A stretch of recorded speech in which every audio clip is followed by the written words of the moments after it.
Thank you very, very much. I am beyond excited about being here today.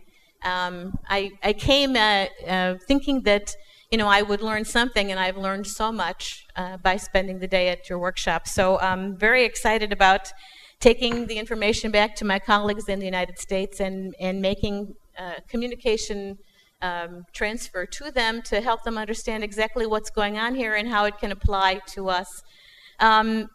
I'm going to talk discipline specific, and that's kind of what I think the workshop was about today, is to get down to discipline specific and how this will make sense for us. But first, let me just tell you that this concept that you started in the EU and then now is worldwide with, I believe, 47 countries accepting the portability of degrees started by the Bologna Agreement. Unfortunately, the U.S. is not one of those 47 countries, but that doesn't mean we couldn't become enlightened in the future, and certainly I'm going to do my best to talk about and try to communicate, even if we don't formally sign on to the project, how these qualifications can be translated and how they can really help us internationalize a curriculum that we believe in and think is very, very important.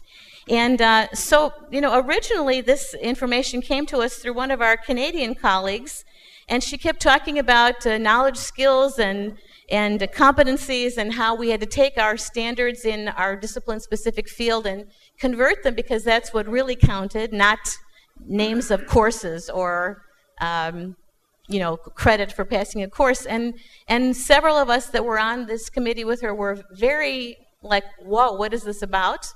We weren't getting it.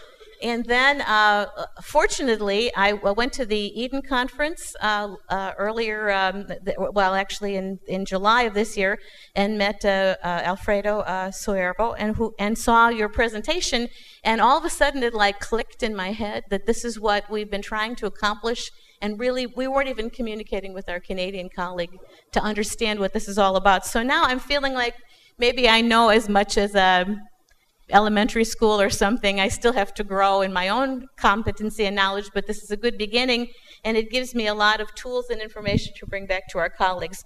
So let me just talk to you about the discipline that I'm talking about and how this could be really important for us. And the field I'm talking about is called Rehabilitation Counseling and Rehabilitation Education. So globally, there are 1 billion people with disabilities, and of course, disability is across continents.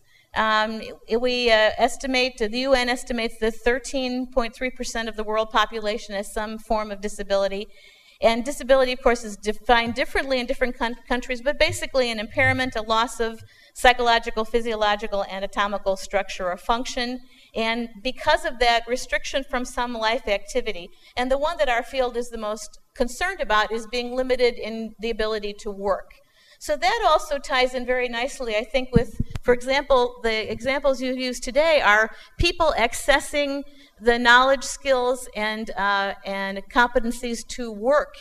And so not only is it that we have the specific disability field that we want to internationalize, but also the fact that what you're talking about is accessibility and portability of degrees for work. So even though you only deal with levels 5 through 8, in a certain sense, if we take the model and expand it in the US, it would even apply to like levels 1 through 4 in how we would have our children with disabilities become prepared for internationalization and expansion beyond that.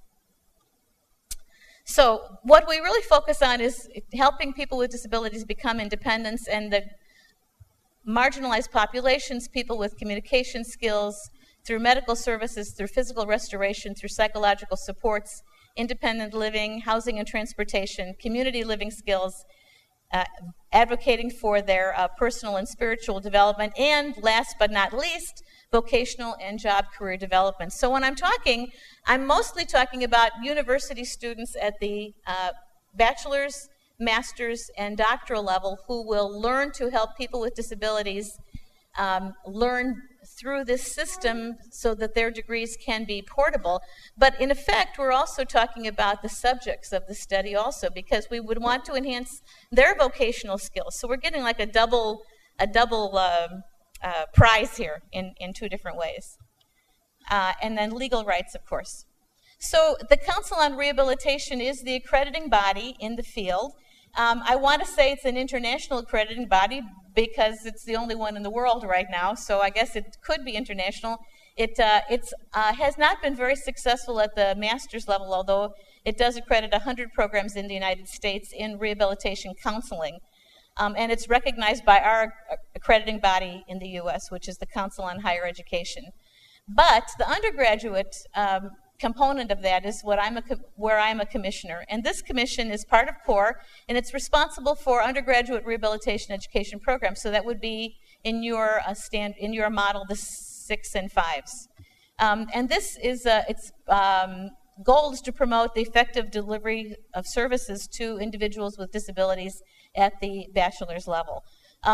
We would like to train our professionals effectively, so our expansion idea is, even though we currently have 5 and 6, at the level 6 we have formal accreditation, at 5 we have what's called the registry of programs. So I think we even have more of a chance to accredit at the 5 level, where people could be less than a bachelor's degree but still need competencies in working with people with disabilities. We already have standards established, but the problem is then to communicate those standards for what it means to be a trained rehabilitation professional to knowledge, skills, and competencies, and that's what I am so enlightened that you have worked on, and that we can at least look at your model and see if that's going to work for us. So our goal is to provide an opportunity for other countries to have their training programs recognized.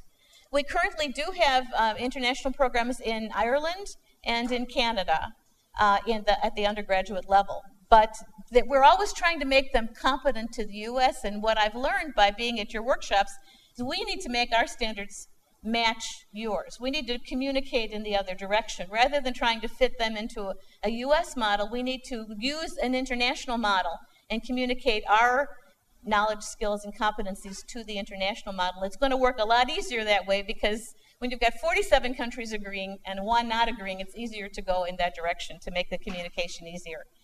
Accreditation is done by a peer review of the standards, but what the VIRQUAL system will allow us to do is to get a better understanding of what the standards really communicate in terms of knowledge, skills, and competencies. And that we're lacking on. We don't have a consistency across, and we have portability of the degrees in the United States because they're all under the same standards, but do we really understand what people are learning by just naming a course or identifying the components of a course? So the level at which you've taken this is definitely to the advantage of our programmatic review, and will help us understand better economic viability, sustainability, and the portability of credentials. And I really think understanding these knowledge, skills, and competencies will help us within the United States. Not only, the goal of my coming here is to talk about how we can make this more global, but I think even what I've learned, and I'm very pleased to understand now, as my Canadian friend was trying to tell me a long time and I wasn't understanding, is that it also will help us within the United States to assure that our degrees are really quality degrees across programs, and that we can communicate what you need to know to be a professional in this area by really understanding a level below the name of a course. So I think, as I said, I came with the idea of globalization. I'm thinking it's also going to help us enrich our existing programs to a level that we haven't been able to before. And of course, ethical codes and an understanding of multicultural issues is very, very important. So accreditation, in the accreditation, the profession defines the fundamental standards of practice and essential knowledge, sort of. The existing models, protocols, etc. The process of self-reflection from the programs. And of course, because we're becoming more and more into e-learning also, many of our programs are now online, the asynchronous sharing of information. So how do we communicate these things without all being in the same place at the same time? And I know that's, you all buy into that, or you wouldn't be here at a conference like this, but I think in many places in the US we still have a way to go to get our colleagues to understand that you don't have to always be sitting in the same room. I can be talking here and you can be sending this back somewhere else, and the people that are listening to it are still learning, and I'm still learning by interacting. So we really need to, in our world, we need to expand on that concept also. Also, keeping abreast of what the new developments are in the field and learning what the constituents, the people who are receiving our services, need to know to be able to live competent lives.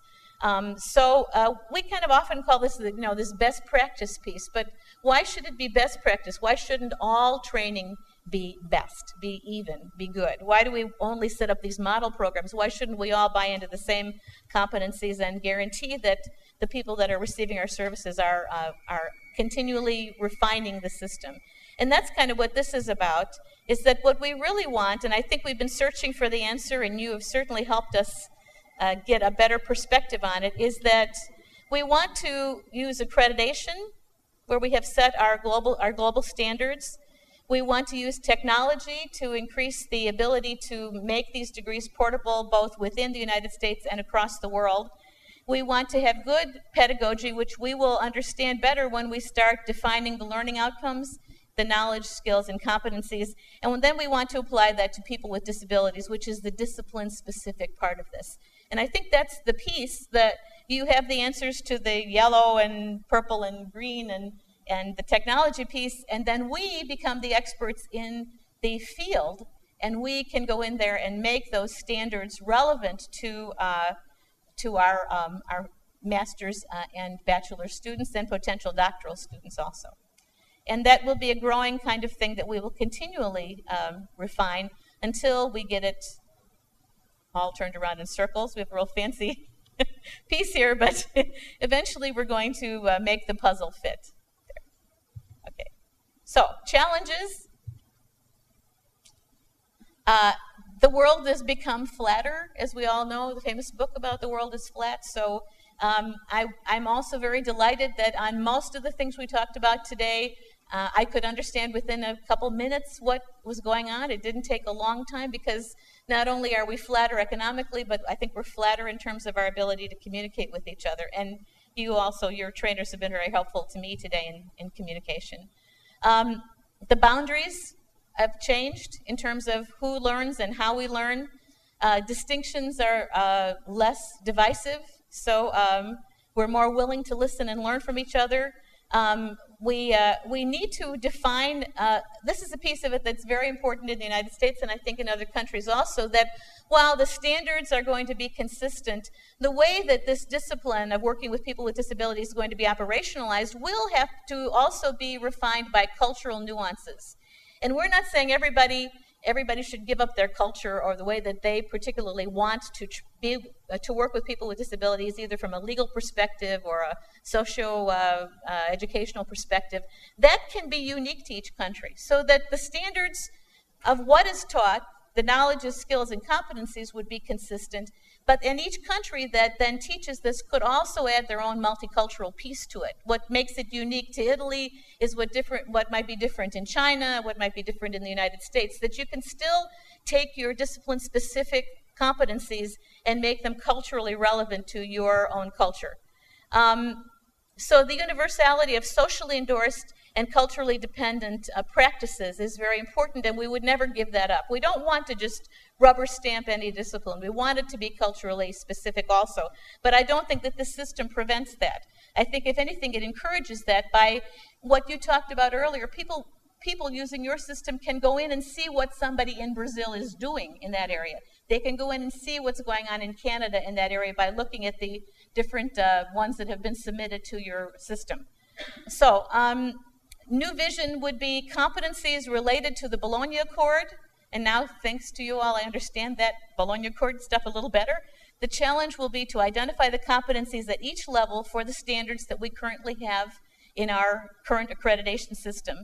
And that we can then share that with the 47 other countries that might use that. And just as you have defined, somebody who wants to learn about a model in one country can search a system like VIRQUAL or wherever it ends up in 5 years and be able to make that portable to better affect the population that we deal with, which is people with disabilities. So this has been very discipline specific, but I think that's kind of what you wanted us to do, is to take the information and make it specific to our discipline. So thank you very, very much for letting me come. And I've left an outline and my cards on the front if you didn't get one, so you're welcome to continue the dialogue. Thank you.